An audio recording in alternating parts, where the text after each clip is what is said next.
So I'm going to break down all of my recent economy videos into one short and sweet, easily digestible chunk. First, tariffs. Tariffs are a net good thing. Governments must be funded. Tariffs are the best way to fund a government. First, because it funds the government to the people who benefit the most from the current government policy, i.e., the top 10 to 15% of the population who handles importing. The government can tariff imports, but if they tariff imports too much, then imports will reduce or stop, meaning the government's expansion is heavily limited based on their efficiency with the money that they take from tariffs. If they do a good job and facilitate more international trade, then they can tariff more. If they're not contributing enough, then imports will stop, domestic production will increase, and the federal government must contract. This is good. We want this check of power on government sprawl. It's a little late nowadays, but in concept, it's a good thing. Beyond this, it balances importing versus domestic production. It's really hard for domestic production to compete with a nation that, for example, uses slave labor. You can't pay employees to produce a product cheaper than a company that just forces their slaves to produce that same product. You might be able to achieve a greater quality, but people will err on the cost side quite often. So even if the slave-produced product is of a lower quality, many people will buy it over your higher quality domestic product. Tariffs help balance this out. Also, in that same act, they also protect the laborers of other nations. As for income tax, tariffs had a stable currency for roughly 100 years. There was a dip in the standard value of the US dollar throughout the Civil War, but it recovered. It's a crazy concept nowadays, currency recovering to its original value. In 1910, income tax was put into effect. The 16th Amendment was fully stress tested, and global income tax on all transactions became the standard. Income tax siphons out value at every exchange point in the economy. And as one would expect, within 10 years, the Great Depression had begun. So much value had been extracted, so much government sprawl had already begun, that the system could no longer sustain itself. The Great Depression never ended. The Great Depression was spread over an indeterminate amount of time through fiat printing and wealth distribution from income tax in order to mitigate the immediate consequence of economic collapse. The country has been collapsing economically since that point onward. Every year, money is worth less. This is the primary result of income tax, the secondary result of reduced tariff use and reliance, and the tertiary result of fiat printing turning into literally infinite money machine, where printing is not regulated by any physical construct. There is no asset associated with printing beyond promises to promises. So beyond this, the illusion of American economic stability. You have access to food, you have access to, you really don't have access to housing anymore as the average American, but in theory you do. But you do have access to technology. By the standards of the 1800s, you have access to so much technology that they didn't have because it didn't exist. But by standards of the era of technology you can access, they were able to access state-of-the-art modern era technology, and you are able to access multiple generations behind state-of-the-art technology. It's still very good and very useful, but it is nowhere near the technological edge that they had compared to you. You are well behind in technological access, even if technology has advanced. Your food is hollowed out, just as the economy.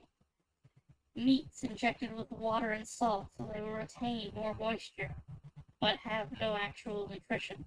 Sold by weight. So you're buying water rather than meat, but you're being told you're buying meat. Foods filled with emulsifiers that cause them to thicken and become difficult to digest. So they're more filling, but they have no nutritional value.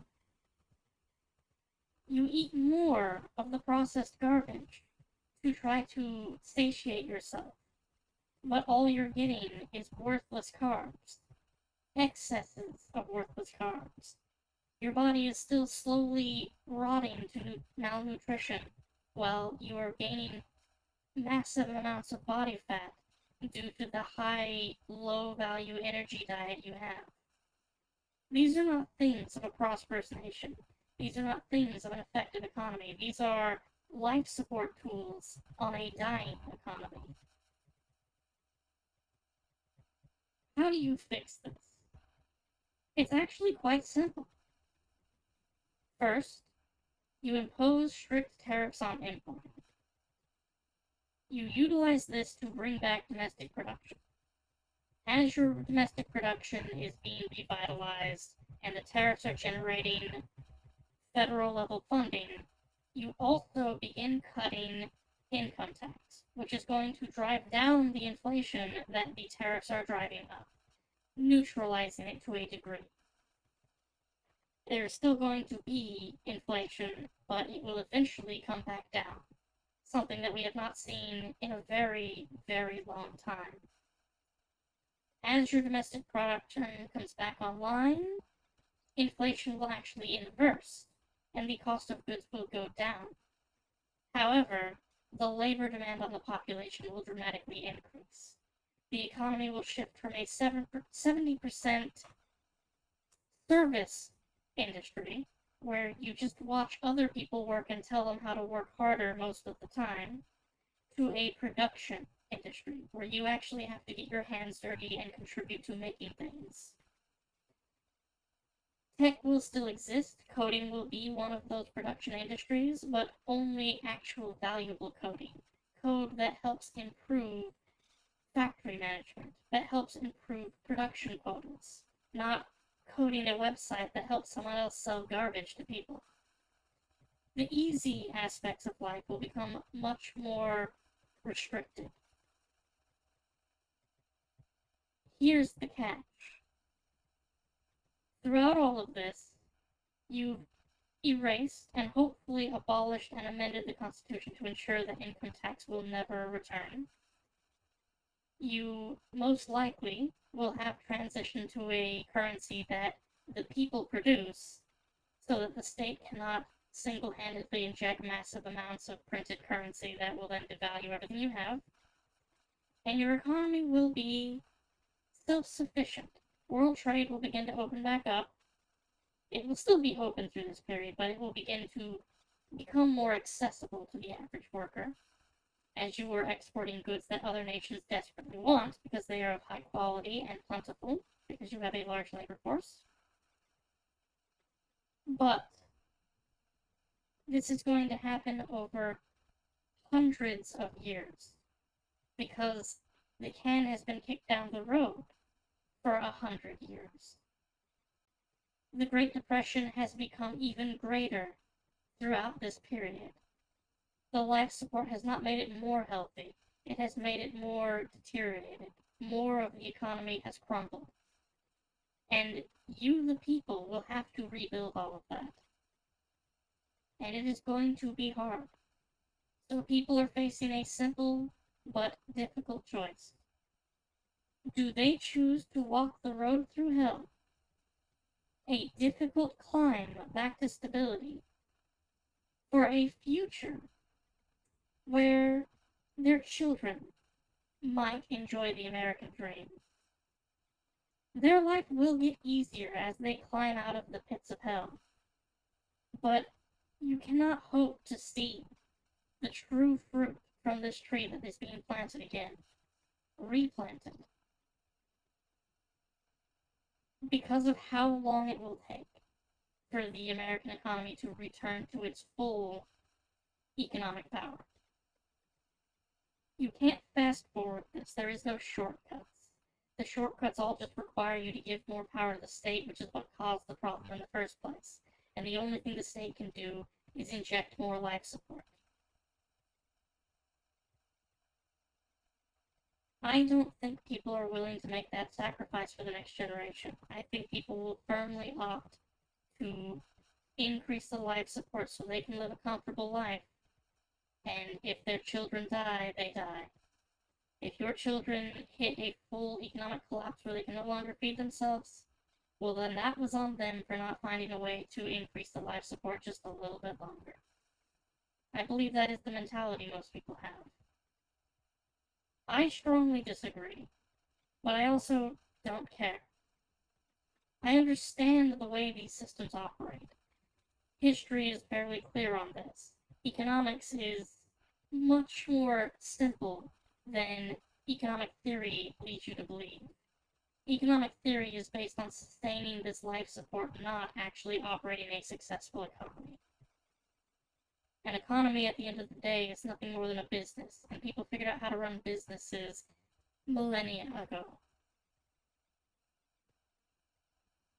I believe that long-term goals should be the priority. But I fully understand that people will choose short-term comfort every time. Prove me wrong, or we can all enjoy the slow ride to collapse together. I'm fine either way.